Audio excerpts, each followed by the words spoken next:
And here we are live. Hey, Hello, mate, how's it everybody. going?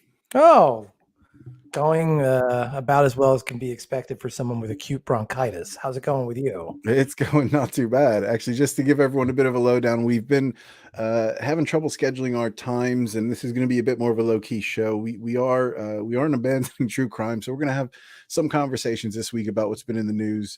But yeah, not outside of that, you did ask, not too bad. I was just saying I need to shorten that time up as far as what we're talking about today, because I'll be putting up a security camera system because our show has gotten so big actually that I want to make sure the perimeters of the house is 268 subscribers now. So I Right. feel like that's the point. I need to get a security system around the house to protect us. So Yes, we're I think putting, that's a good move. yeah. So we're so part of the reason I'm cutting this short this week and maybe next week is we're putting a camera on each corner of our house, front and back.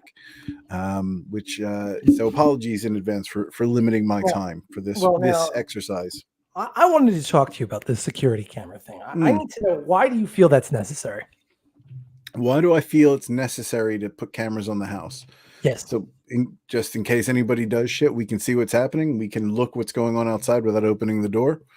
Well, how I many like that. cameras are you putting up? So we're going to put two on the front corner, both on the front and back. Our house is essentially a big rectangle. We're going to have two cameras pointing to the middle of the front of the house. They're I think not 180 degree, but they're quite wide angle lenses.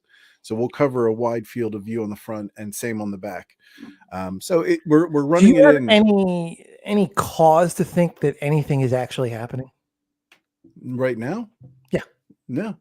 I mean, we have a caravan on the front, which there's a lot of people that ask about buying our caravan. So, sorry, caravan or camper, as it would be back in the States. And there's a lot of people that ask to buy it. There's a lot of those things that are stolen.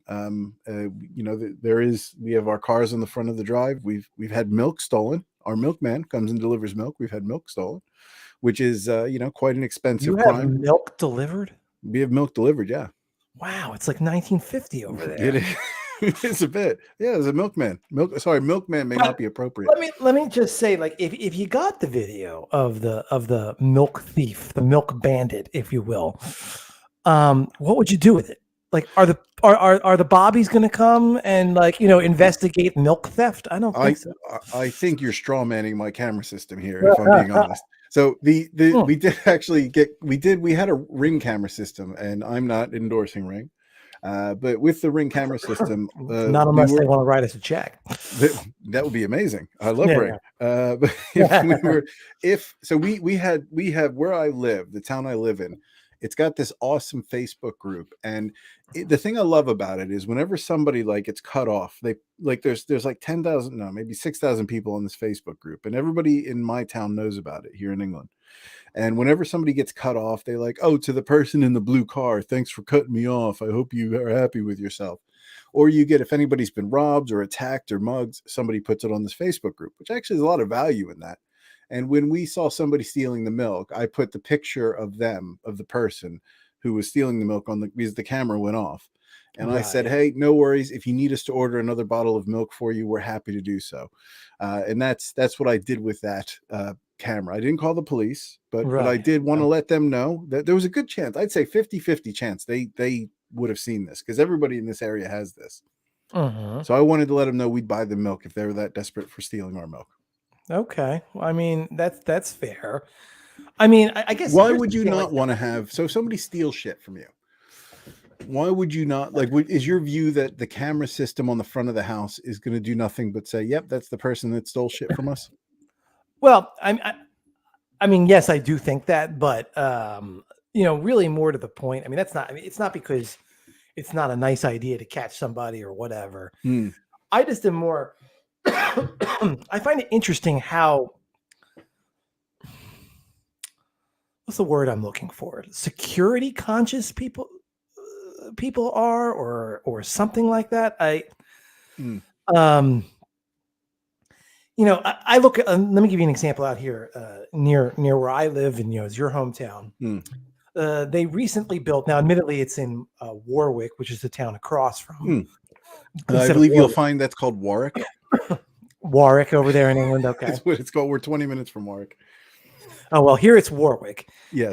and they built these homes that are $600,000-700,000 homes, and it's like in a place where there isn't going to be random people walking through the neighborhood breaking into houses. That's just not going to happen because of where it is. And yet, and it's not also a big enough deal where famous people like us with 253 followers, your subscribers would live. You know what I mean? It's just a regular but upper middle class little subdivision that they built, and yet it's gated. And I look at that and I'm just like, this is what money does to people. Yeah. It gives them a sense that everyone's out there doing this, just can't wait to get their hands on my shit. And you look around where you live, like I was just in a neighborhood not long ago where, the same thing. This family, there are cameras all over the house, and I'm looking around this neighborhood. I'm like, there's literally never going to be a burglar just wandering through the neighborhood trying to jimmy open doors. It's just not that kind of place. I'd be curious. As somebody who is putting in a CCTV system, I'd be curious to take that statement and then do some research on how many burglaries there have been in that neighborhood. I'd be curious because you may have a point. There may have been never any, but there may have been quite a few. I think for me, like, I can understand living in the city, where it's a highly walkable neighborhood and people have easy transportation around through subways and buses and whatnot. Or even, in a more densely populated older suburb. But these big, I don't know how many of them you have in England, but I've seen the street where you live. And it seems to me like it's not the kind of place where you're just going to get a lot of, randos walking into your neighborhood looking for a house to burgle. I will say that there's been a few burglaries within a couple blocks of our house. So I know that. So there has been. I'm not worried about burglars as such. So what I like about the security system, it wasn't expensive. It was £280 all in. There's no subscription. They're just cameras that hook into what I guess it's a 2 terabyte hard drive that we're going to hook up to our TV, and it has an app that you can log on and see what's going on. And I like whenever somebody's knocking on the door, because it's all wired in, I can just change one channel button and it shows me the outside, and I can see who's out there. But you could do that with your Ring doorbell. So why did you? No, not really. The Ring doorbell wasn't as good for that, and you had to pay £80. See, the Ring doorbell. These newer companies that offer these security systems are going into that new model of subscription-based services. So we have to pay £88 a year, whatever it is, to be able to get recordings or see what's happened. So if something went down the night before, or somebody was doing some funny stuff at the front of our house, we won't know about it if we don't pay that subscription service. Whereas we have a 2 terabyte drive or 1 terabyte drive that's constantly recording and then writing over itself. So if we get an alert on the app that says, yeah, somebody was out front of your house last night dicking about with the caravan, then we can check that and we don't have to pay the annual subscription. I mean, I guess if you have a big vehicle outside that you're afraid someone might tamper with. The caravan is a very popular item. The fact that we've had on them probably every other month somebody asking to buy it. And there's a lot of so what people would call I don't know if this is an appropriate term, and I'm gonna fall back on my American being ignorant living in another country sort of moniker here. There's a lot of what they call jippos, so people who don't pay taxes or live in a home, live in caravans on the side of like in the middle of roundabouts and things. And we've had a lot of people who are travelers who have asked to buy our caravan. And there's people, that associate travelers with crime. And I don't know if that's a thing or not, but it's something that whenever there's caravans, there are a lot of caravan thieves. I'll tell you, you're probably not supposed to call them jippos, but other than that, I have no idea. Jip is, I'm sure, from I got gypped, and like that's one of these things these days that is that a gypsy thing? Maybe it's gypsy. Yes, gypsy, but that comes from Egyptian, and it's supposedly it's one of those things that we're supposed to try to reform our vocabulary, right? So I qualified that by saying what people over here call jippos. Right. I don't do that because I don't know what that means. Right. No, I'm just throwing that out. This is an educational channel. It is. And I have never heard of this idea of people being able to live in caravans and by doing so, thus be able to avoid paying taxes. That seems like a fairly UK phenomenon from what I Yeah. would be able to Well, gather. Although I don't know, maybe people in trailer parks in the United States are not paying taxes somehow. I don't no, it's know. not trailer parks. So you have travelers. I think travelers is the term that I would be familiar with. And travelers do. So we do have some. They're quite cool, actually. I've spoken to a few in the area. They sell like hand carved wooden statues and things. They have horses that they'll put all along the side of the road, grazing on the grass on the verge. And they'll set up shop there. And they have these wooden ornate horse trailers that they pull with horse and carriage. And what they do is they move around from uh, staying on middle of roundabouts on, where you have roads and you have grass verges that are like quite big. So they'll pretty much set up shop there and live there for a week until the horse eats all the grass. And then they'll shuttle on. And for whatever reason, they don't get asked to. They might get asked to leave. I don't know, but that's their life. That sounds very third world country, and England Yeah, is decidedly not that, which is just I find odd. But I think they're anti. What is the term? Anti-franchise. There's a term I'm trying to remember. Anti-establishment. I think that's why I think people who live that lifestyle don't have a fixed address and they don't pay tax. And I think there's some connection to. well, England doesn't have enough land for this, but it's the equivalent of the person who lives in a shack in Montana. I think so. Except these are nomadic people, and they want. So, for instance, one of the problems some places have is if you have, let's say, you bought a parking lot, or I think one of the golf clubs in the area had an issue where they didn't lock their gate at night, and this group of travelers, this family group, moved into this parking lot at this golf course, and it takes weeks for the police to legally move them out. And I don't know what the issue is with getting them to move on. I don't know what the law is. But it's not easy to get them to leave. So you have to spend a couple of weeks getting the law involved to get them shuttled on. I think they have to get some sort of injunction or something to get them to move on. I don't know. Well, that was quite a. Well, so, I mean, like I don't know if I even like, and I'm sorry for the total aside, but like my point is, I just find it fascinating. We do a true crime podcast here, yeah. and so I mean, I suppose that there is that worry that well, something could happen. Something could happen. I need the cameras. But I grew up my entire life. Obviously they're cheap now, and so everybody. I guess that's the big thing. Yeah. But I grew up my entire life. You grew up your entire life. There were no cameras outside our homes. No. But and I didn't feel unsafe. I didn't feel like something could happen at any minute. I certainly didn't need to grow up in a gated community. Like there's something about this like creeping sense of that somebody's always watching. Big Brother. But see, you're doing the watching now. I'm saying the sense of the creeping sense of that my home is my castle, and there's something, it's a direct line to that Florida stand your ground law. It's that feeling that someone at every turn, there's a bad guy just waiting to get a hold of me. Yeah. And I need a camera. I need a gun. I need a gated community. I need all this stuff. No, you don't need any of that. You know what I mean? I don't know. I feel this is my own personal prejudice. I don't disagree with you to the degree. I think a lot of times, I mean, statistically, nothing's going to happen to most people in a privileged neighborhood. And I'll be honest, I live in a nice neighborhood. Things are probably not going to happen to me. Right. But I like the idea of having just that eye on the outside to know what's going on. Because if somebody does shit, I love the fact that I can do something actionable. There was an instance actually where the police did knock on our door and ask for recordings, and we heard this. There was a couple fighting quite aggressively outside of our house. I was a little bit worried about it too when I could hear it. I was about to walk out there to check out what was going on, and they had pulled off, and the police had pulled up, and it was a bit of a domestic violence call that they were on. And they had asked, was there anything going on? There was, I guess, an accusation of he had hit the woman who was screaming. We couldn't tell. They were yelling at each other. And we actually had video of the car, but we didn't really have much of anything else. And there's a part of me that kind of likes the fact that if anything happens in the neighborhood, we've got a set of eyes. And I'm quite happy if all the other houses have cameras in case something goes down. I mean, I understand that. Did you ever see Bowling for Columbine?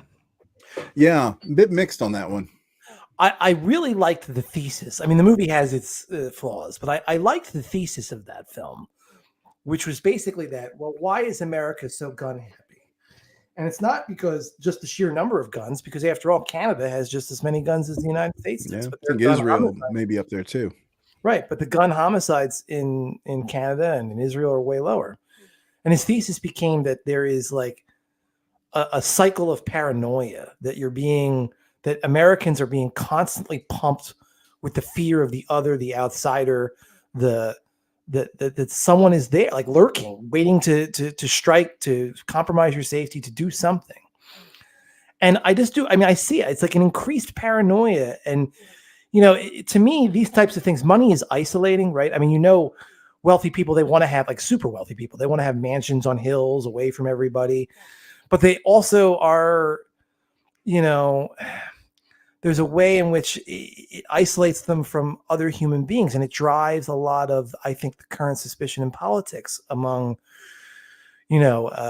working class people who see like liberal elites who say that they're for the people, but all live in nice gated communities here and there and everywhere. Like, all this is tied in together.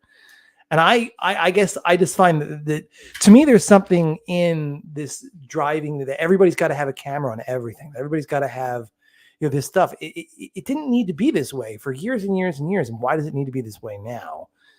And it speaks to an increasing paranoia and an increasing divide between the haves and have-nots, I think, is where my general thesis is going with that. But anyway, that's why I wanted to bring it up, because I find I would never put a camera on the outside of this house. I mean, I'm actually almost morally opposed to it. Like, I don't have a reason to, and I'm not going to. So I think in if we take a look at like American isolation, Yep. I think it's almost like panic buying. I liken it to panic buying. If I'm just sort of thinking off the cuff, sort of that gun culture. And I feel like in America, it's one of the few places where I can understand somebody having a gun who doesn't want to have a gun, because there's so many opportunities for things to happen where, like, I feel like there is a reasonable enough chance, if when I go to Florida to visit family, there's a reasonable enough chance that I could be in a gas station at the time somebody comes in, robs the place, and a shooting happens. It happens a lot where shootings happen sort of in public domain, and I see an argument in America because of the the number of guns per capita that there are out there, and the lack of, I guess, assessment that goes into the people that have these implements. I can understand wanting to have something, whether that's right or wrong, or I don't necessarily agree with it, but I understand why. And I think that's what it comes down to, is it's just, if you give everybody a dangerous tool and say, are you good with it? Yeah, we're fine. Yeah, great, go for it. You go ahead and buy your gun. Then there's we're turning into the Wild West a little bit. And now that becomes almost a necessity. Yeah, I understand. I'm not. Everybody's got to make their own decision, and in terms of cameras, it doesn't make. I don't think you're bad. Like, I came on a little strong there, but I just find it odd that. I mean, I see it everywhere. Everybody feels like they need a Ring doorbell. Everybody feels like they need all this stuff, and I'm like, for me, for one thing, it's just the money. Why would I spend this money? I grew up the first 40 years of my life without any of this, so why do I need it now? I don't. But also, I wouldn't say it's a necessity, though. You're looking at this as if I'm viewing this as a necessity. It's a bell and whistle that I've decided, you know what? We can afford it. It gives us that extra layer of security when we're not home, as far as who's watching our house. We can see what's going on all times. It's just a nice little luxury to have. So I'm not looking at it as a necessity. I think I agree with I guess, and I hear that. And I guess maybe this is an indication of my uncomfortableness with the sense of, I don't like, I'm not a wealthy person in any kind of strict sense, but like, I suppose I have a certain degree of discomfort with even thinking of myself that way. And these types of things, like, who needs that kind of security system? And, like, when we would watch like Columbo in the 70s, you love Columbo, right? Yeah. All them motherfuckers he's investigating always have security systems. And he was always amazed at their technology too. Right, Camera, that little thing right there. Yeah, right. It's Exactly. amazing. But that is all the trappings of very, very wealthy people. And, and it's not something I am comfortable thinking myself as being in that class. You know what I mean? And even though now you don't need to be wealthy at all. Like, that's the funny thing about, the march of technology. you could be, if it's a choice you want to make, you can be very thoroughly middle class or even lower middle class, but you can, if that's what you want, you can have it. So it's not necessarily a thing for wealthy people anymore, but I have that association still. I think that's it. When I looked at the cameras, I was surprised at how cheap they were. And I don't think you can look at something like those CCT cameras as a luxury. You know, you probably spent more on your computer that you have that you hypothetically don't need a personal computer, let's say, or a personal laptop. And Actually, I'm using my work laptop for this, so I didn't. But do you have a personal laptop? Do you have a tablet? Yeah, I have a tablet. Yeah. Do you have both? I have a tablet. I have a personal laptop that was bequeathed to me by my my ex-wife when she bought a new one for herself. Yeah. Okay, and so I do have a desktop computer, so we'll go with desktop computer. So hypothetically, I could say what you have is more luxurious than what I have with my 280 pounds worth of cameras out the front.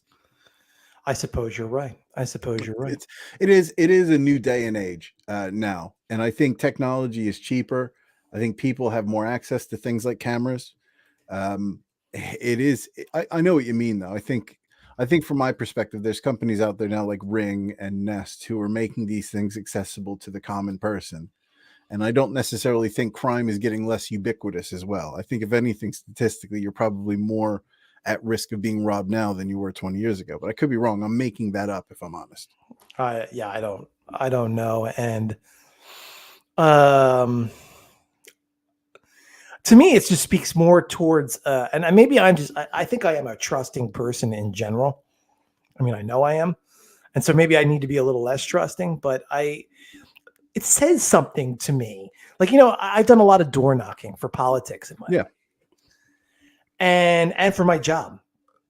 And when you come up to the house, there are some houses that might have a Ring doorbell camera. Okay, that's fine. But, there are some houses that you walk up to, they have that sign up that says, smile, you're on camera. I mean, it's like this sort of semi-threat. Like, I'm not threatening you. You're threatening me with that posture. Really? Like with signs out that, like, of course there are people out who will say, like, I've got it, the owner is armed, we have guns in the house, like all this notion that I have to project outwards, this kind of like, I'm looking at you, I'm watching you, I'm ready to shoot you if I need to. Like, what the fuck? Yeah. You know what I mean? Like, what is that? I don't get it. I don't get it at all. Yeah. You know what's interesting actually on that? Because you're talking about a trust issue. We've noticed that since we've stopped using the Ring doorbell camera, because we have the other cameras we're installing, we just have a normal doorbell. People weren't ringing our doorbell, delivery people, ever. Because of the camera. And now that we have no camera, just a normal doorbell, they're ringing the doorbell. So there was a trust issue with people using it. They didn't want to be recorded when they were just dropping off, packages. So there's a trust issue. I never ring the Ring doorbell. I always knock. I give my friendly knock. Yeah. Because fuck you and your Ring doorbell. Andrew, what can I say? We're living the dream, We're doing well. We're showing it off. Anyway, I find that a fascinating topic, but go on. Speaking of entitlement, I wanted to bring something up this week. I debate, the longer the week went on, the less I wanted to talk about this, but I also wanted to get your take on it. And we're going to, so let me change this. We're going to talk about the Will Smith, Chris Rock thing. Which was an assault, if I can link it to true crime. But it was weird. I remember waking up. I was, the Oscars is on late. I don't generally watch it. And I saw, I guess, news on it. And then I watched the clip. And it was the single weirdest thing I think I'd seen on TV in a long time. Did you have, what was your situation around when you first learned about that? Was it something you cared about? Did you have a reaction to that? Oh, I mean, I don't think you could not have a reaction. I woke up very early for work, as I often do. And I heard about it on the radio because I had not watched the Oscars the night before. So I heard about it on the radio at like 6 o'clock in the morning, the following morning. And, it was all they could talk about. I was listening to the sports radio station, but, it was all anybody could actually talk about. And I was like, wow, okay, crazy. And of course, as soon as I parked, I looked up the video so I could see exactly what had gone down. I couldn't. I mean, I was. I mean, that's a full swing he takes. That's not Yeah. like not that any kind of slap would be acceptable, but like, I mean, it's an absolutely full roundhouse swing. And I mean, my take was like, Will Smith, the hell is wrong with you? You know, and I mean that Chris Rock is up there doing his job. Your Yeah. wife is in the business. If you don't want to be possibly the subject of a very innocuous little joke, how about not sitting in the front row? Of the Oscars, or just don't go. I mean, I know apparently she said, I'm trying to remember, Alpacia, is that what it's called? Alopecia. Alopecia. So she's losing her hair, but I don't Right, think it's quite like male pattern baldness. right. I don't think it is. So there's a famous, so Little Britain, very famous British comedy show here. Yeah, I'm aware One of of it. the main, Matt Lucas, he is completely hairless, and he I don't want to say suffers. He has alopecia. He just doesn't have any hair. And I don't know to what degree Jada Pinkett has. Am I saying that right? Jada Pinkett? Yeah, I think Jada, it's Jada Pinkett Smith, right? Yeah. yeah, I don't know to what degree. I know it's something that I read that it has been a bit of a struggle for her recently, but I guess she's losing her hair and she shaved her head, and that was the Right. subject of a joke. I'm going to be honest with you. I mean, I know Chris Rock is more obviously more. He's in the business and I'm not. Mm, So I therefore imagine he probably pays more attention to what's going on in the business than I do. Having said that, I had no idea, none, that she had this condition.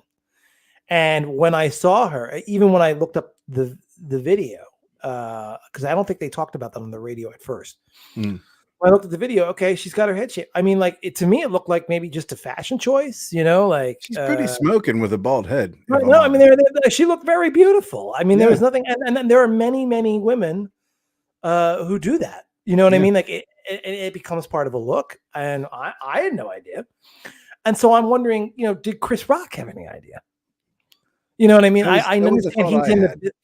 he's in the business. So apparently she made a statement, and because she's on a talk show or something, and like she publicly acknowledged her condition at one point. And so maybe he was paying enough attention, given the fact that he, it is his livelihood, that he knew that. And that would make it a little bit of a less kind joke on his part.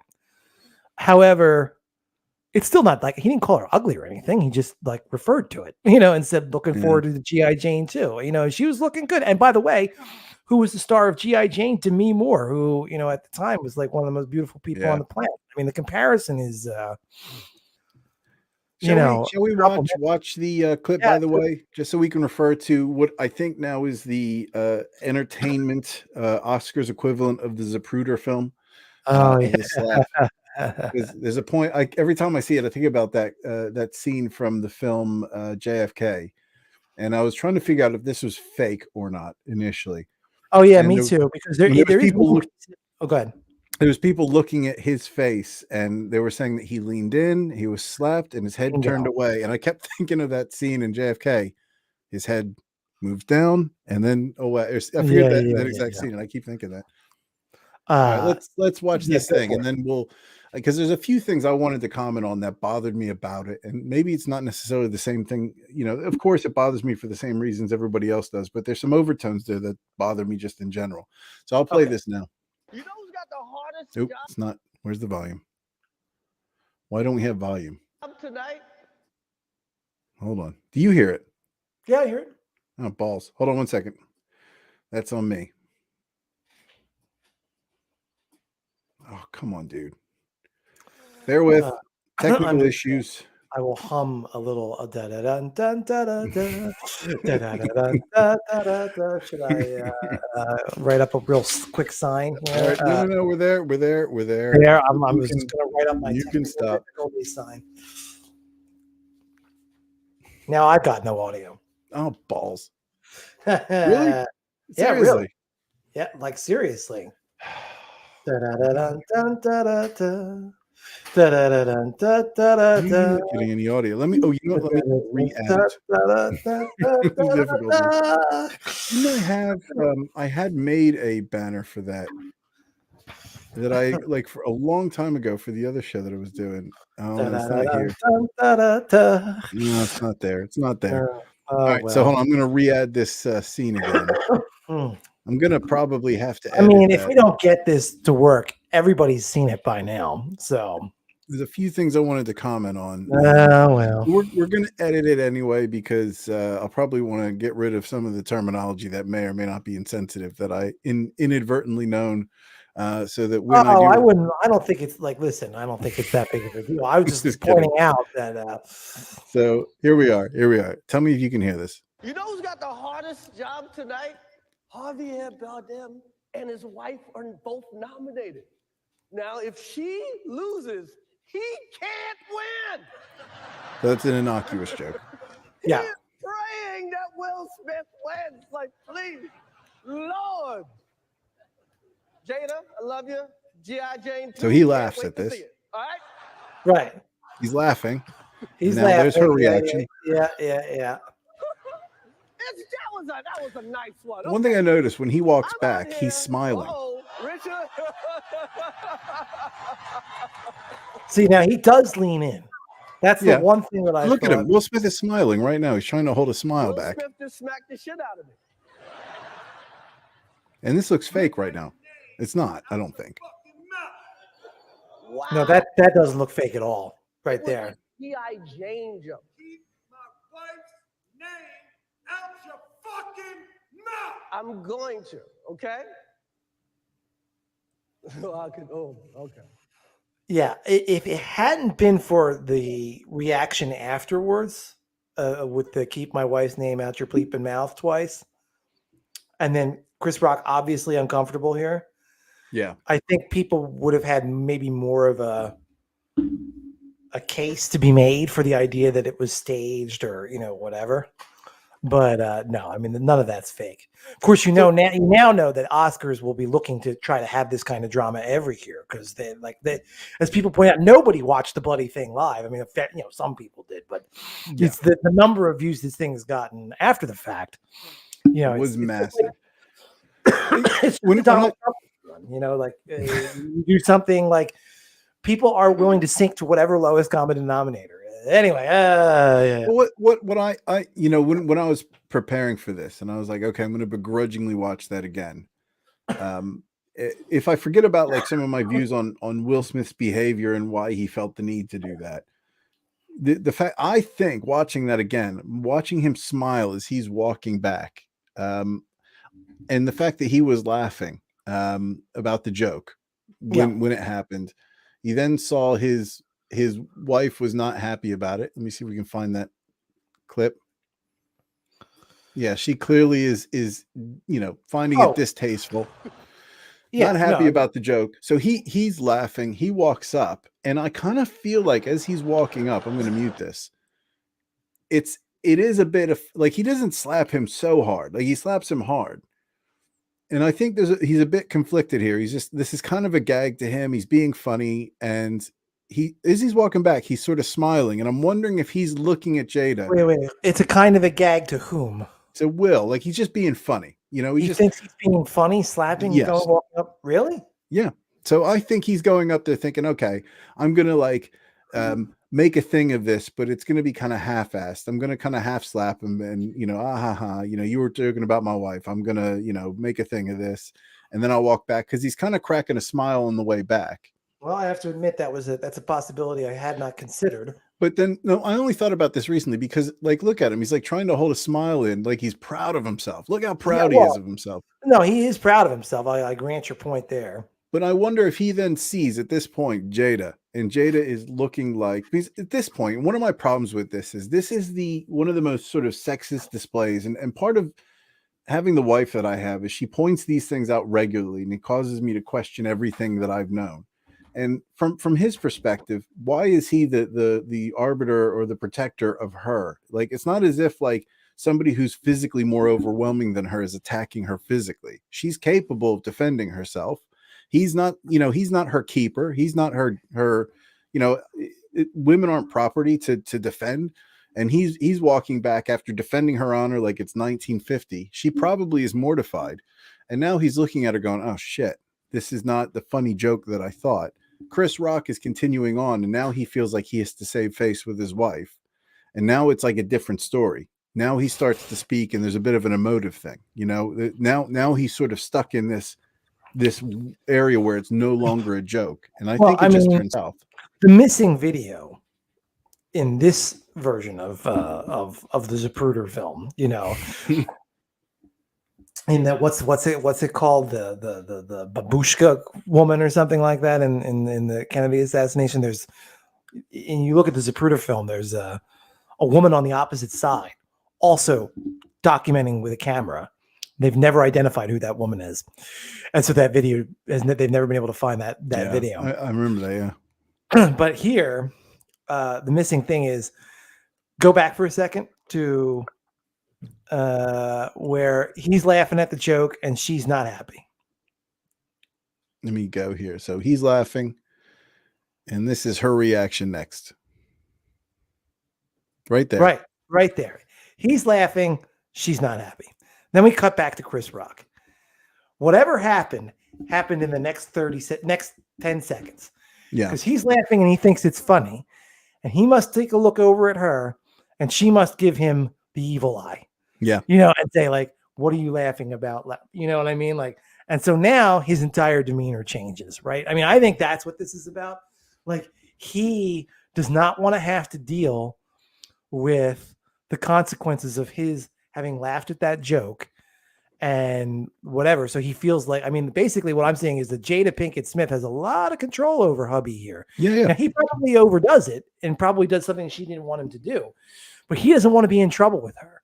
Yeah. And so now he's like, okay, I'm going to save this situation by acting like a horse's ass. I mean, he didn't think that to himself. I'm going to save the situation by being her burly protector because, I'm going to show her that I didn't really think it was funny or whatever. So it's interesting that you would say that I guess you're saying Niccolo even said this is like a misogynistic, like that. This is a misogynistic thing, because if this happened between me and my wife in another setting, his behavior to go up, whether and I think at this stage he's thinking, I'm going to make a thing of it, but it's going to be a bit. I think in his mind this isn't like him going up to assault. It's him doing a bit of shtick, but also making the point that I'm not comfortable with this. And I think there's a blurred line in his mind as he's going up there, specifically because he's smiling on the way back. And I think the second look at that reaction sort of really hits home that this is a serious game he's now playing. But the overtone that my wife and I talked about was the idea that why is it his job to defend her honor? That is an old school trope, really. It is. But I would think that there's a lot of women out there who probably still want that. Maybe I'm wrong, but I think, okay, it's difficult for me to say what women would want in, touche. I mean, like, yeah. But I'm not saying that like all women, but I'm guessing that. Listen, my ex-wife would be one. I haven't asked her about the Will Smith slap, but I do wonder what she thinks about it. Yeah. Like, she had been secretly like super proud of that. me. Like if I went and like, socked somebody who said something bad about her, I think she would be, honestly. My wife, if I did that, my wife would feel like it would sort of subjugate her a bit, like almost like she's property and I need to make sure that she's taken care of. And in our relationship, we're very 50-50. We support each other. And this is not my decision to make in defending her. Sure. It would be different if we discussed that she was unhappy and I participated in her in trashing Chris Rock after the fact. At the end of the day, it is an inappropriate joke. It's not that comedians make inappropriate jokes. It's something that she should have laughed off, or if she was uncomfortable with it, said, look, this is something that's bothering me. This is something I'm having issues with emotionally. It would be, likened to maybe, and I said to a friend of mine when he said it was just a bald joke. And I said, well, it would be for some people, especially a woman losing her hair. It would almost be like mocking somebody who's got, had acid thrown on their face and they're concerned about how they look. Now that's an extreme example, but it's going to have an emotive effect. And it could be considered a distasteful joke, but she should have laughed it off if she was uncomfortable about it. Just said, look, that was just a bad joke. And I don't think Chris Rock meant to hurt me, but it hurt me. And then people would have been more in the Smiths camp than the Rock camp.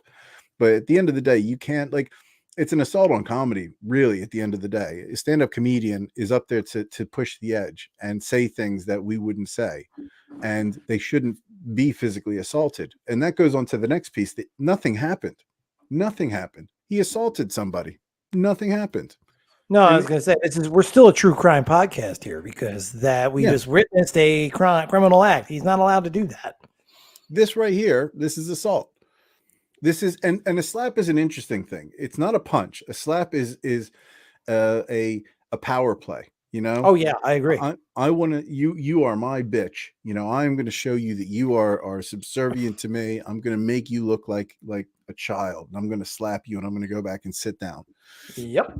And you know, to do that, it just on so many levels. And the fact that he wasn't asked to leave after he had assaulted somebody is amazing. And the fact I that had read people that he was asked to leave but refused. Is that no, okay, let me clarify. He wasn't made to leave. there? You go. Yeah. Yeah, I agree. No, it's not agree. You're right. He was asked to leave, and it shouldn't have been a question. It should have been, okay, you are not in a good state of mind. You need to bounce. So that should have been, for me, that should have been the way forward. You go, done deal. We don't do because I think the problem from their end was they had an award that they knew they were giving him. So I don't know how they would have played that out. Maybe just not done the award, skipped over it. It was the headline piece. Yeah, it was, and He ruined it. he ruined it, and now he's resigned from the academy, and I don't know. I agree. He should have been made to leave. Imagine that if it were anybody like a regular Joe Schmo, they would have been arrested, beaten to hell. Yeah. I mean, they'd be facing serious consequences. Yeah, I mean, And this him, is. I mean, I give a lot of respect to Chris Rock because the only comment that I've heard, he's not talking about it. He's still processing it. So he's trying not to say something stupid. Chris Rock is a very well-respected comedian in comedian circles. And, he could have pressed charges. And I think he said he wasn't because he doesn't think Will's in a good place. So, fair play. I have a lot of respect for Chris Rock kind of keeping a level head and the fact that he was able to continue on and, the show must continue. I think everybody's giving him a lot of credit for that. But it's just it's a crazy world in Hollywood right now. And I was watching for those people who do watch us, they may watch the True Crime Loser show, which is this one guy. It's a comedian who just talks about true crime. He just does stories from the perspective of a comedian, what we do, but he does an incredible job of just telling the story and setting the scene. And he had made the comment that Hollywood is not cool anymore. And because of social media, Hollywood's not cool. It used to be the Oscars were a big event. You would have people that would be helping them with their image. You go on a talk show, everybody's asking questions to make sure you look good. And everybody's in this, they have this perspective of looking like gods in a way. And we want to see these people. We want to get every interaction we can because we love their films. We love their personalities. And now they have Twitter, they have social media, and now we can see the idiots that they are a lot of times. And he was saying, this is an example of kind of the death of Hollywood in many regards. And there's a lot of truth to that. I think when you look at some of these clips, it's, these people on, especially those that are being interviewed about what was going on with Will Smith. I saw this and I thought this was really indicative of that. These are people that are not on planet Earth. Oh, okay. You know what? This was an interview from the night of the I'm gonna call you in 2 Oscars. weeks so I can put that in and get a bang. I know. Need a cute bang with this. Okay, cute. Real human hair? I think it is. I think so. It looks like it. I know. What planet is she on? What else are you wearing? This all black leather. This is Balenciaga, and this is Hans. The last name is German, and I can't pronounce gonna help you out there. Yeah. So beautiful. Who is she? You I always think it's have Megan that Fox. strong eye makeup. Is that you, or do you have a makeup artist who?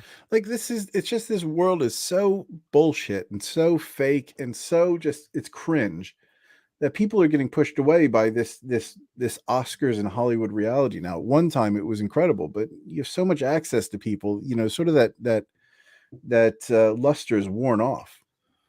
I guess. I only say that because I don't know how it was possible not to notice how awful it all is years ago. Well before social media. When I say awful, like it's a business and people are doing it, but it's these people aren't your friends. Like I don't understand celebrity gossip magazines. I don't understand people who follow that kind of stuff. Who cares? You know what I mean? Like if they're good actors, fine. I like to see them in a movie. I don't give a rat's behind about their personal lives what they do. I assume most of them are assholes like the rest of us. You know what I mean? Like it doesn't, and you know, the unreality that they surround themselves with, the wealth, the privilege, you know, I mean, it's not a world that is got anything to do with what most of us live in. No, it is the ultimate fake existence, and you know, the fact that Will Smith had enablers who, you know, even people who supported him, who allowed him to go up there and accept an award. I think even at that stage, he would have looked so much better if he exited himself from the Oscars and said, "Look, you can award me the Oscar, but I would like to decline that if I do win it." And then, Yeah. you know, I think we would be like, you know what, he had a bad day. He had a bad day. He's admitted to it. He's going to get help. He's going to speak to Chris Rock. Should have never done it. I mean, if you look at he has the, you know, as far as his career has been incredible, Will Smith, as far as how many successes he's had. And if you look at the one comparison, somebody said, "Oh, he'll never come back from this." And I give you one example as proof that you can come back from anything, and that's Tom Cruise.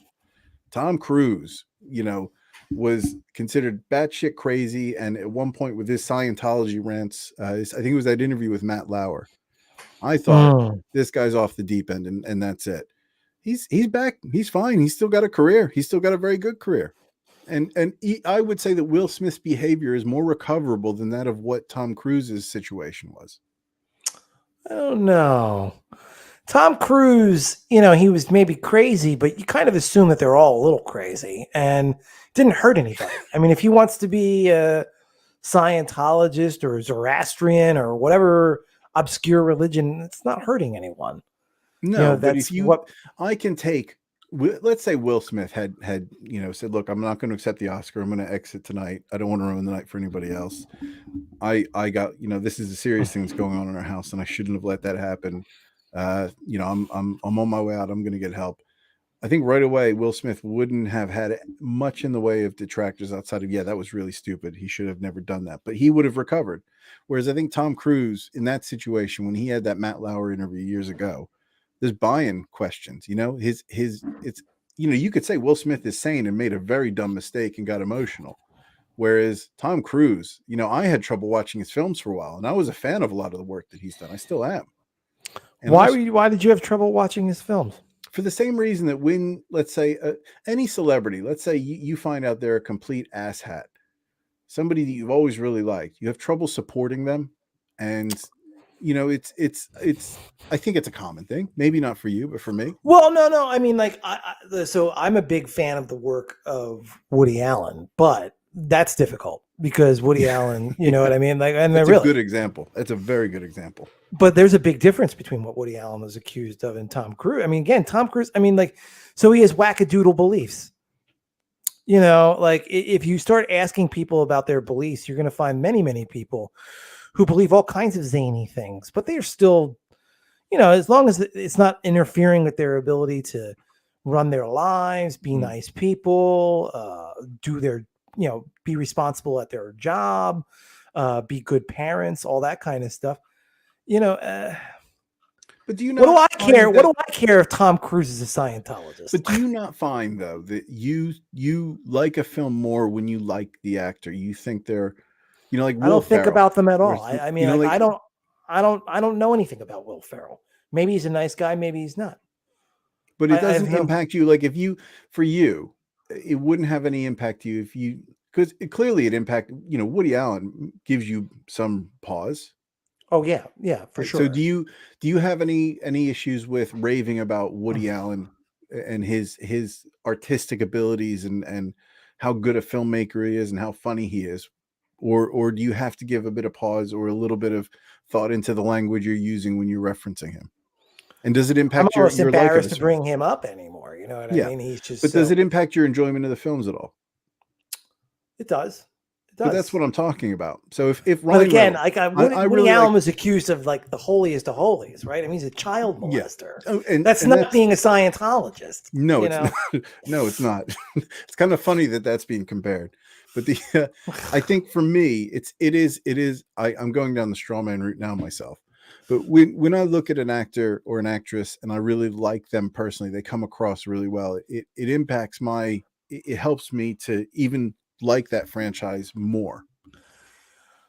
Well, I mean, And sure. I mean, you always want to root for good people. Granted, yeah, you know what I mean. If you know someone's a good dude or a good gal, then you want to root for them, of course.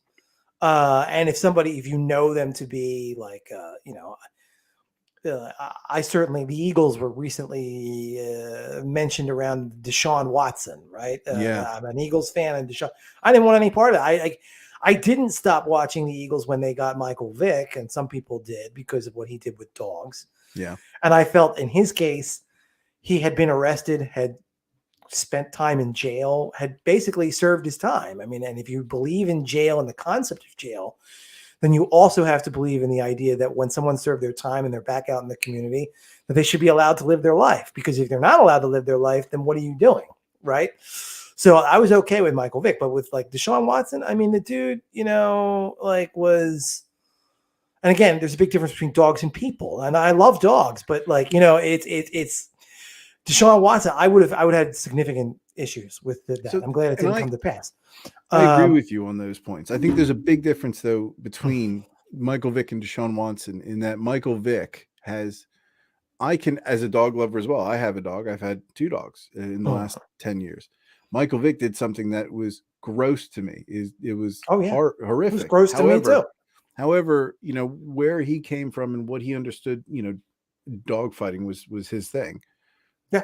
There is a point where, everything he said that was wrong and I need to do everything to make that right. Right. And whilst I'm not crazy about the fact that, he had more opportunities than other people who've done things similar.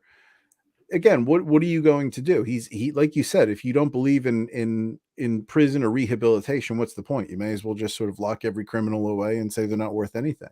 Right. Right. But he accepted ownership of his behavior. He didn't run away from it. Whereas Deshaun Watson, and we don't know, but there is an insinuation that he's done something wrong and is lying about that, or he's hiding from that. And I think there's a big difference there. Sure. And this all comes to the point, though. We're talking about criminal behavior. We're talking about criminal behavior towards animals. We're talking about criminal behavior towards people. We're talking about criminal behavior towards children. And Tom Cruise, who's a Scientologist, doesn't bother me. You know what I mean? Like it did. I'll be honest. Tom Cruise, when I saw him go off the rails, it really, for a few years, I really struggled to get into his films. And like, I like those Tom Cruise 80s films were quintessential 80s films. And sure. I love, like, when Cocktail's on. That's a movie, for whatever reason, I don't know why, I really like that film. It's cheesy, it's very 80s, but I really like it. Top Gun, of course, everybody likes Top Gun. Risky Business, these are great films, and it impacted me knowing that he was really off the deep end as far as being able to really enjoy those films. Because in the back of my head, I'm like, this guy is crazy. I've gotten over that. Like a big issue. Okay. Well, I mean, good. I'm glad you got over it. I guess I just see a difference between, money does a lot of things. And one of the things it does is it allows you to shut out anything you don't like to hear, or, you know what I mean? Like, prevent you, like it allows you to surround yourself only with people who agree with you.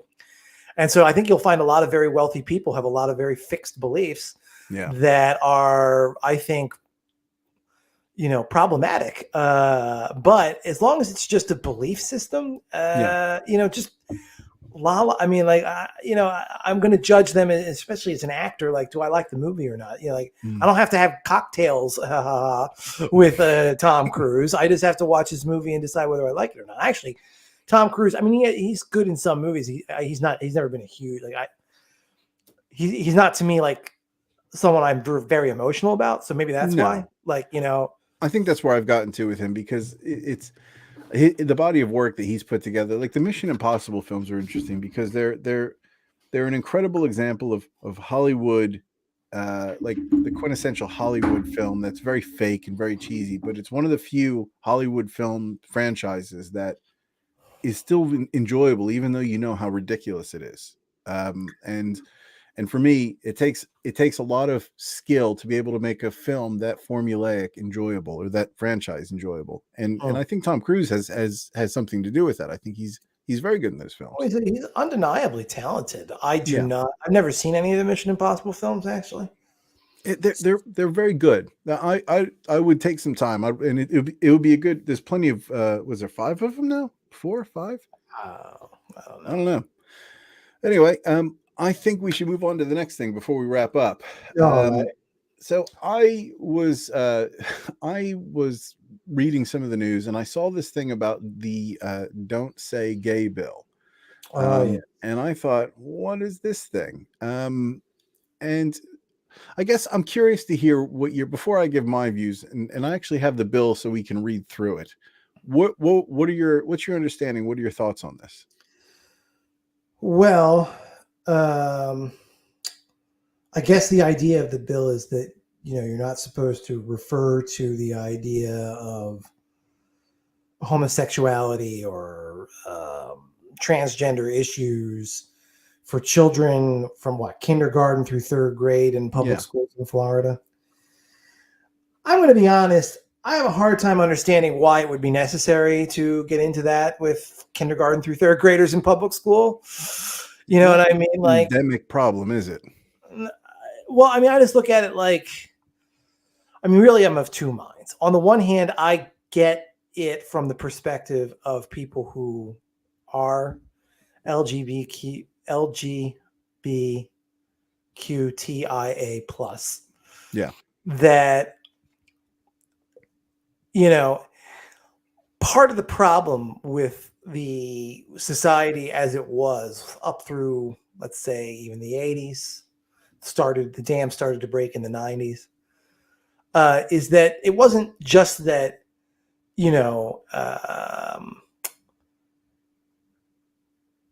being gay was like frowned upon or parents or thought of as immoral or, in certain sectors or whatever. It's that you had to hide. You felt like you couldn't, even if people knew, but you couldn't say, like, why do I have to be hiding who I am? And I get all of that. On the other hand, and this is just the conservative element in me to the degree that I have it. I mean, do kids necessarily do we need to talk about that in public school? I mean, is it necessary? I mean, because I think of myself as somebody who didn't know anything about this, certainly when I was in 1st, 2nd, 3rd grade. And here I am today, totally supportive of gay rights. You know what I mean? Like, I would never vote for somebody who was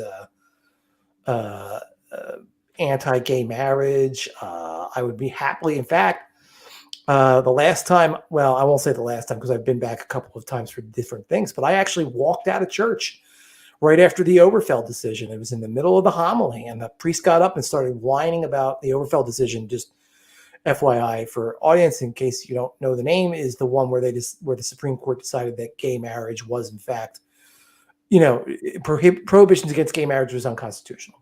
And so gay marriage becomes the law of the land. And I had been going to church at the time because we were thinking about getting Harlan baptized. This was about 2015. And the priest got up and started making a homily about how the Oberfeld decision is going to allow people to think this is immoral. And I got up and I left. And the only regret I have about that to this day is that I didn't stand at the back of the church, scream at the top of my lungs, civil marriage is a civil right. If you agree with me, vote with your feet and walk out. Walk out. It's none of your fucking business, Catholic Church. I mean, really, there is a separation between church and state. The church no church is compelled to recognize a marriage they don't want to recognize. It just ends with divorce. Catholics can't get remarried. Yeah. But the state has an obligation to treat everybody fairly and equally before the law. So I couldn't agree more with all of that. And I also agree that people shouldn't feel the need to be marginalized, or shouldn't feel marginalized or treated as less than human. All of that, of course. But children is just like, children is children, right? I mean, it's like how I wouldn't sit down and talk to my 3rd grader about, the birds and the bees. Probably. It seems to me that's a little young. So even in a purely biological, mechanical sense, unless he asked. So I don't know. That's where I kind of am with that. Like, I understand the upset with it. I also understand and I think it's a bit of a straw man. Like, I don't know how much of it was being done in K-3. This is like the same guy who's behind this kind of stuff is behind the panic over critical race theory in this country. And what he's doing is he's trying to gin up controversies, to gin up the culture wars, to drive, right-wing turnout during elections. So I'm suspicious of all of that. This was my thought, maybe not as eloquently as you put it. I think the first thing I thought, well, when I saw "Don't Say Gay" bill, I first thing I checked is who's naming this the "Don't Say Gay" bill, and it really is just a bit of a talking point by probably the opposing party to make it look like a discriminatory bill. Now, that's not commenting on whether I think it is or isn't, but there's a lot of politics in this. And my first thought when I read it, and in it, reading it, it does say essentially that here is let me share my screen here, because I actually have the language here from the bill. And I think this is the area where it gets specific to homosexuality, or doesn't even say homosexuality. Classroom instruction by school personnel or third parties on sexual orientation or gender identity may not occur in kindergarten through grade 3, or in a manner that is not age appropriate or developmentally appropriate for students in accordance with state standards. And then it goes on to say student support services training developed or provided by a school district to school district personnel must adhere to student services guidelines, standards, or frameworks established by the Department of Education. And I think my question is, what is the purpose of this bill? So and I know that law gets involved in how we teach our children, more to the degree, when schools were segregated, lawmaking got involved to make sure that schools were no longer prejudicial towards people due to the color of their skin.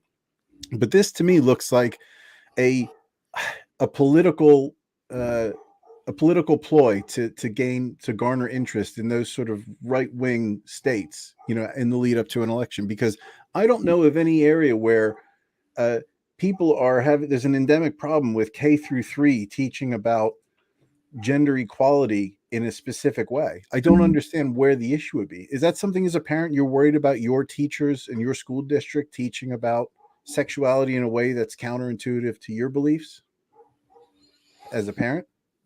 Me? I mean, what I find very troubling about the right in this country is that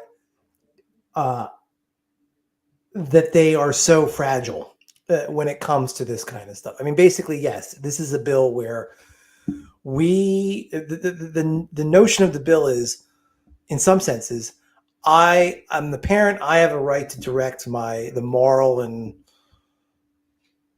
whatever ethical upbringing of my child. And I don't want. I shouldn't have to send my child to a school where they're going to contradict what I tell them. Well, here's the thing. First of all, I mean, this is just another. You could argue that this is another permutation, I guess, of the Scopes monkey trial, right? Because wasn't that what that was about? Although it's about biological sciences, not about, a somewhat less hard and defined, or a somewhat less hard and defined, with sexuality and, I'm trying to gather my thoughts or try to figure out how to say this. Like, the theory of evolution is pretty much established scientific fact. And there are parents who didn't like it because it contradicted the Bible. And I don't want my kid being exposed to something. I tell him that the Bible's true. Then he goes to school and the school says, well, yeah, but evolution. The issue there, though, is that, like, scientifically established fact, gay, straight, it's not about deny this thing is more about what's age appropriate. It's not anybody saying they're never going to hear about it. Of course they're going to hear about it. I guess there may be some concern that the public school would present homosexuality as moral, and I want to teach my children that it's immoral. For me, from my perspective, just personally, like, kids listen to their parents. They don't listen to schools. You know what I mean? Like, if your teacher said, if I'm a student and my parent says X and my teacher says Y, I'm much more likely to listen to my parent than my teacher. How often does that where I struggle with this conversation we're having even right now, and I understand why we're having this, but is this conversation being had only because somebody decided this was an issue and to sponsor a bill to tell teachers to use their good common sense when teaching K through 3? Because at the end of the day, this how many parents? I mean, there's actually I found Dennis. So there's Senator Dennis Blake Baxley is one of the sponsors on this bill, and I have actually caught an interview with him because I'm trying to understand why we're having this conversation. I don't understand this whole need to have this bill come through. Schools make decisions on how they educate children specific to what is appropriate in the school. And this bill, so for instance, I have questions. So let's say somebody has two mommies or two daddies, and one of the second graders takes the piss out of one of the kids for having two daddies. So what is the teacher then meant to do in that situation? It's like, okay, well, is this something I can address? Am I teaching about it? Am I just saying, don't pick on him and then go talk to your mommy about why this is inappropriate and then speak? Maybe that's the right way. But like, how many instances have come up that this is a problem that we need to address? We need to spend taxpayer money to address. Yeah, no, I think you're right that this is the questions you're asking are exactly on the money. It's this is not a real problem, but it's one that will just gin up right-wing anger at the culture wars and helps to reinforce their position, right? Yeah. As a Republican position, as the leaders for people with very conservative social feelings, and hopefully, from their perspective, win them more elections. But go on, play this, dude. But this, and before I do, this bill would not be a thing. And this gentleman here who sponsored the bill, who's going to talk about it, would he be putting this bill up if there was loads of same-sex parents who were saying, look, your teachers are talking about mother and father being the right way? Would Dennis Baxley be saying, you know what, you guys are right, we need to bring this bill up so these homosexual families are not discriminated against? I don't think so. Given that this is in Florida, probably not. And by the way, it's incredible how many times we end up spending time talking about Florida with batshit crazy things. It's incredible. Yes, indeed. Yep. Let's listen to Senator Baxley here. Sorry, were you going to say something? No. Okay. Well, critics say this obviously is intended to target LGBTQ people and isn't intended to deal with talking about sex, because otherwise supporters would have backed Senator Brandis's amendment to remove sexual orientation and gender identity and replace it with human sexuality and sexual activity. Why didn't you support that? Well, the reason is I think we have seen some materials come through. I've seen some materials in early years where they're trying to shape these underlying, if they have an agenda, if they have an instruction. There's a big difference between instruction and that means you've got a lesson plan, you've got an objective, then you've got tools that you're using to move people in this direction. And I think that's misguided. I don't think that should be happening. Discussion, sure. I mean, kids are going to ask questions, but really, particularly K-3, they're just trying to get their bearings of learning to be a student. And I want them to be lifelong learners. And I want us to de-emphasize this matter of creating a social environment where they're actually a celebrity right now if they come out of the closet and say, I'm this or that or the other. And I think this is a problem. It's a social dynamic that goes on in schools. But I think there's too much focus and emphasis on that. I'd like to move away from it. But this is I don't understand this. Like, how many? He didn't make any sense right there. I don't know what he's complaining about. So how many K-3s in your kid's school have been coming out of the closet and have been I don't praised? know, and I wouldn't know. They don't even know. They don't.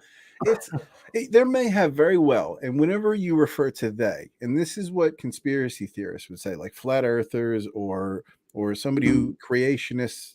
I hate to put them in with conspiracy theorists, but let's say we will. And in that vein, when they refer to people that have opinions that might be somewhat contrastable in a positive light to their point of view. They always refer to they, whenever they can make that point out. And I wonder if he saw like a material from one out of, a million teachers who maybe was a bit more um, gender fluid in their teaching to K through 3. They just sort of a rogue teacher, and now we need to use this as an example. I mean, he's not even really cited a specific example. He's just thrown, I saw materials. So to me, this is a big load of shit. There's really no foundation here. Yeah, I would tend to agree. Yeah, honestly, I'm not as well versed on some aspects of this, what they're trying to push as I maybe should be to completely have the conversation. But I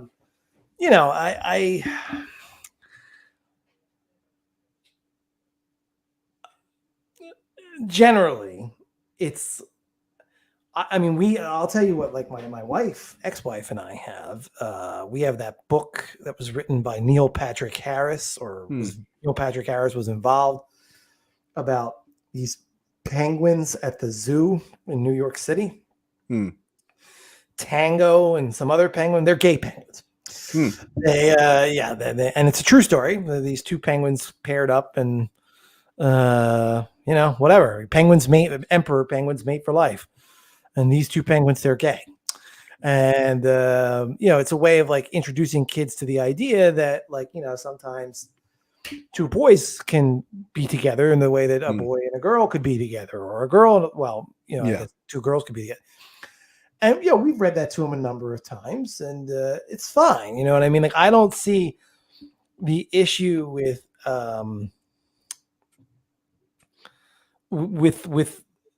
as long as you're keeping it to just the idea that different people can fall in love. I agree. It shouldn't be something that needs to be avoided. Now, sex ed and getting into the, more specific of it, obviously I would hope you'd wait for an older age, I think, and so, but I didn't realize, for example, that there had been the suggestion, why don't we swap out sexual orientation for human sexuality, which is two different things, right? And that would, so now I'm even less sympathetic than I even was, and I wasn't overly sympathetic to supporters of the law, but now I'm less sympathetic.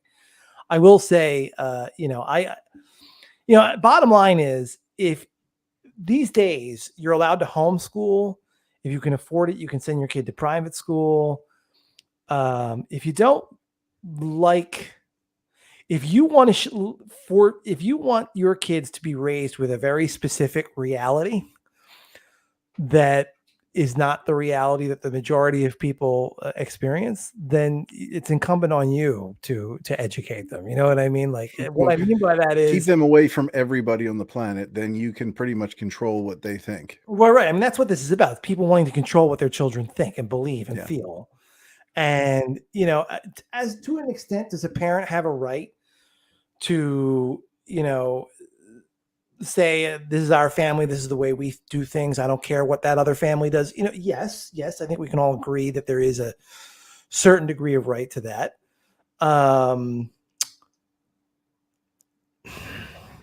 This is hard. I mean, I would actually go back to the evolution question, because my feeling about that even is that I remember having this discussion with my ex-wife once before about whether or not, like, if I'm a public school, I absolutely should teach the theory of evolution, but should I think I remember there was like maybe a controversy where could parents creationism be taught as an option, I think is one of the debates. Also I would say, like, should I as a parent have the right to withdraw my kid from that class? Like, just for that class, and say they have study hall or something, because I don't want them, on the one hand, I think if your belief system is so weak that any challenge to it presents a threat, you probably need to think about your belief system a little bit. Yeah. But on the other hand, I don't know. I mean, compelling someone to go, because school is compulsory after all. Although homeschooling, that's the thing. Homeschooling has made it so that it's not. But compelling someone to go to a class where people are going to teach things that are in direct contradiction to what the parents, It's not like a service that they can pick, so I mean, it does get into sort of like an interesting gray area, I will say.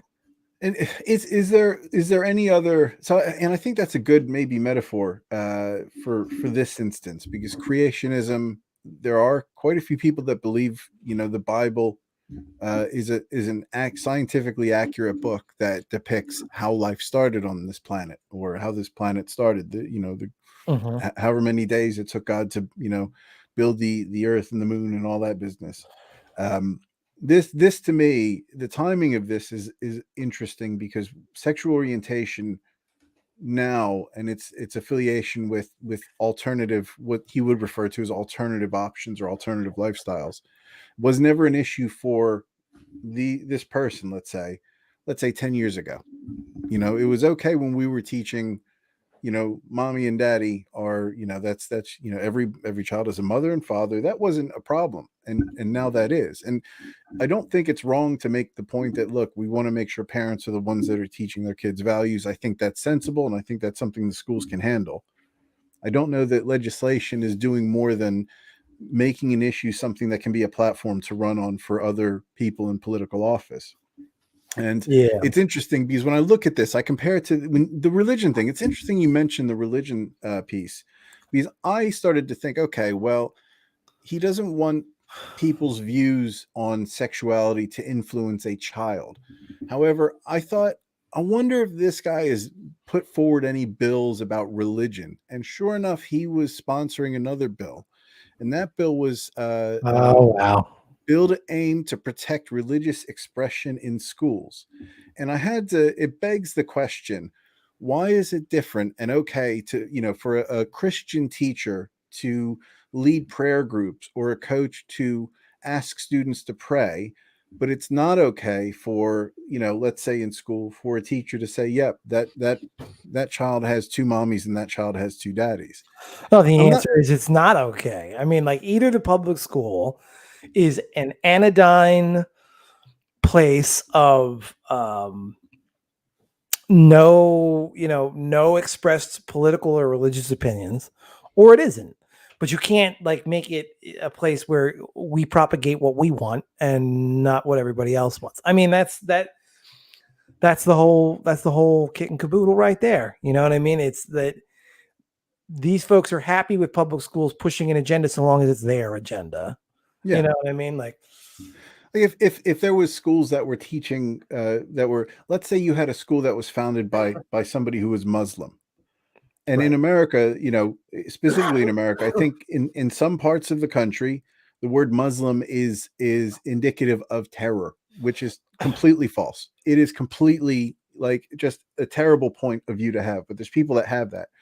And if, let's say, a school took this bill sponsored by this same gentleman and started to ask all pupils to say, say Muslim prayers every day, there would be a huge problem with that. But these bills are talking about Christianity and prayer, and they're not mentioning other forms of religion. And it does just seem to suit these bills seem to really want to take schools and put them into a specific mold that they're looking for. And the ultimate irony about these is, I'm not a Republican and I'm not a Democrat. I don't want to be affiliated with any party, because I don't like the party politics as it stands right now in the US. But the Republican Party, I thought, was a party that wanted to give people freedom to do the things the way they want to do. And a lot of these bills are trying to sort of ram an ideology and a way of working into, let's say, schools, a public enterprise. And I don't understand that. I don't understand that dichotomy between ultimate freedom, make as much money as you want. I don't like you teaching that, though, so we're going to make laws to stop that. I don't understand that differentiation between litigating here but not touching anything there. Guns are okay, yeah, that's fine, do whatever you want, but whoa, you said the word gay in school, I've got a problem with this, let's make a law. Well, it's because Republican Party is basically made up of a loosely tied together set of coalitions between libertarians, who would be, a true libertarian is, yes, have as many guns as you want, but also have as many abortions as you want. You know what I mean? Like, that's a true libertarian, right? But also there's the cultural conservative group who are not libertarian.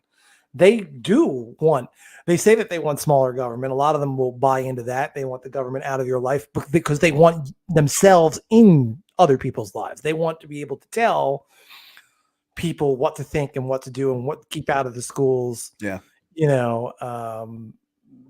Based on their beliefs and they want prayer in public school. They want this, they want that, it's tough, right? No,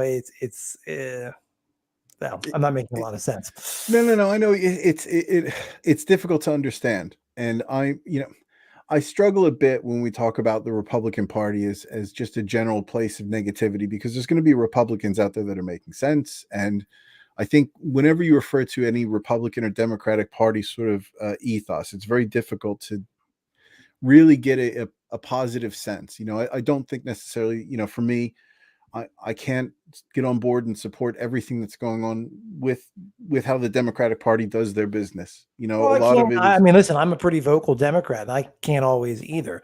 My favorite Republicans are the bean counting Republicans. I'll say that because somebody's got to mind them. Yeah, somebody's got to mind them in. They're my favorite ones. I don't always agree with them, but I at least understand their impulse. Yeah. And there's something positive about Republicans. There you go. Yeah. And I tend to understand to a degree some of the libertarian points of views. I think I can at least understand it. It's a little bit more consistent, with the exception of, let's say, a Rand Paul, who I think when he first came on the scene, came across as somebody who is quite I don't know what the word is. I guess, would you call him a libertarian traditionally? I think is a Republican in the in his official stance. I think he's a Republican by party affiliation. He certainly comes out of the libertarian tradition. I think his father did run under the Libertarian Party banner at one point, Ron Paul, right?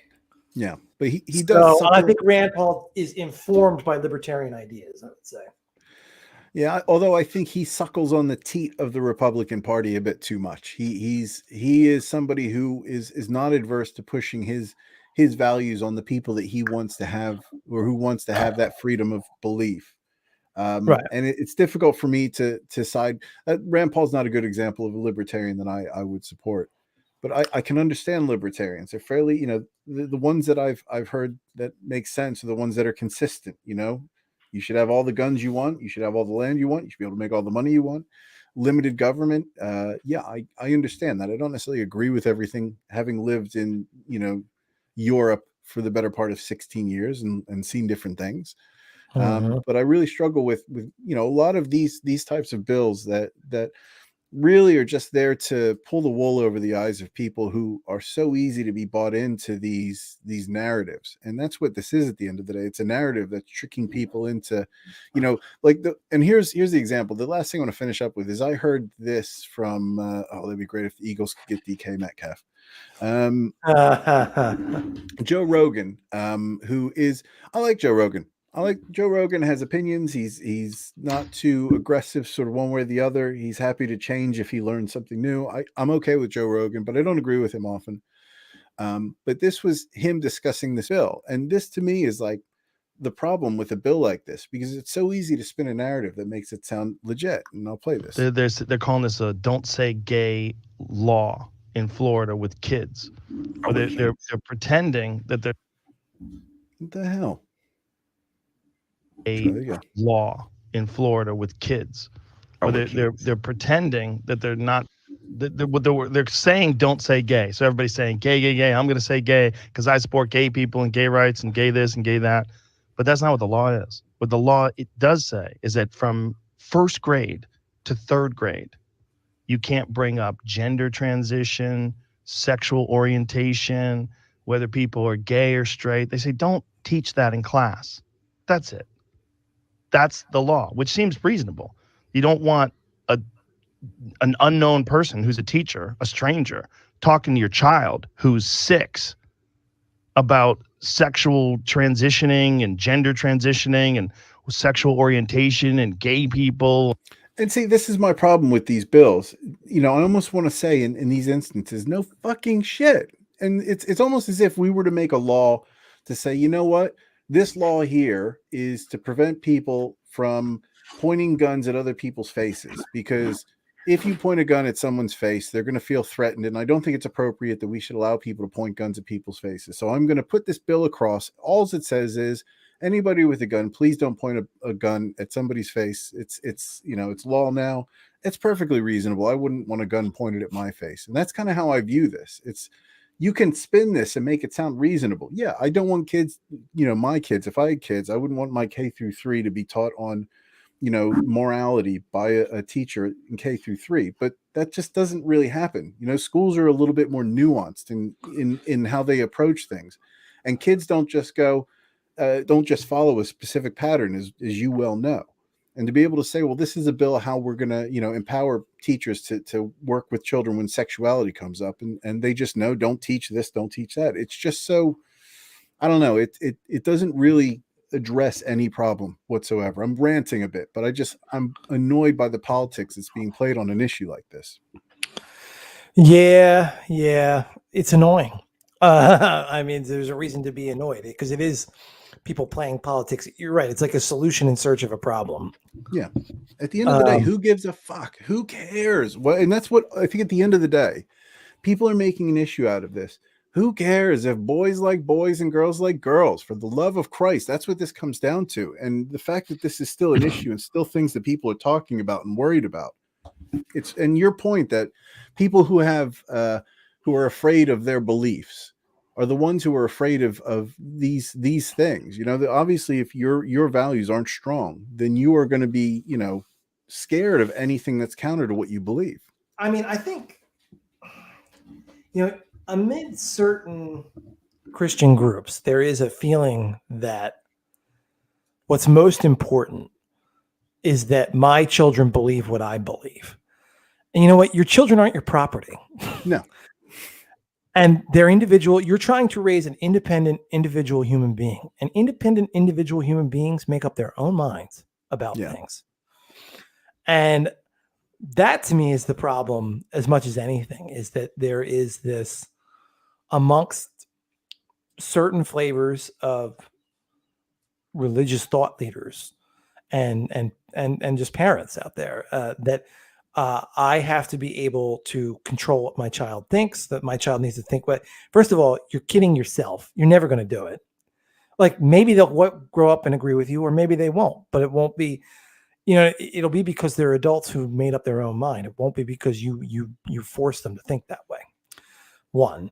And two, you shouldn't want to force your child to think any particular way. You should want your child to be healthy, happy, and secure in themselves. That's all you should want. You're wrong to want anything more than that, really. So that's kind of, all this stuff to me does come across as people who are panicked that their children might grow up with a different belief system than they have. And you know what? Sometimes that's just the way of the world. That is what it is. My kid, I would love for him to see the world as I see it, be fairly liberal and all that. He might turn out to be Alex P. Keaton, with his hippie liberal parents and the conservative kid. It happens. I'm not going to reject my child. You know what I mean? Like because his political or religious opinions don't match mine. And I don't understand, it's all this panic that your kids are going to grow up with thoughts different than yours, and you don't want them exposed to this, and you want control over that. It's not good. That's my personal opinion. But well, I think we've hammered that one. It was nice to have just a casual chat stream, just to catch up. I'm sorry I was lower energy than I typically am. No, you brought it for having recovering from a bit of an illness. Still in the throes of it a bit. So, well, if you've watched this long, please do subscribe. We are going to be. I think every week we've recorded. We have an issue with the content we do is fairly long form, and the time we need to do some of the true crime episodes is longer than we have time for sometimes. So we will be doing a bit on Scott Peterson. I think it'll be 2 weeks time we're going to record. I don't think I'm free next week, but what we'll do is we will release this one over the course of 2 different weeks. But if you have watched this far, please do like and subscribe. Andrew, it's been a good time this week. Thanks. You too. And to everybody watching, thank you so much. And we'll catch up with you soon. Take care. Bye.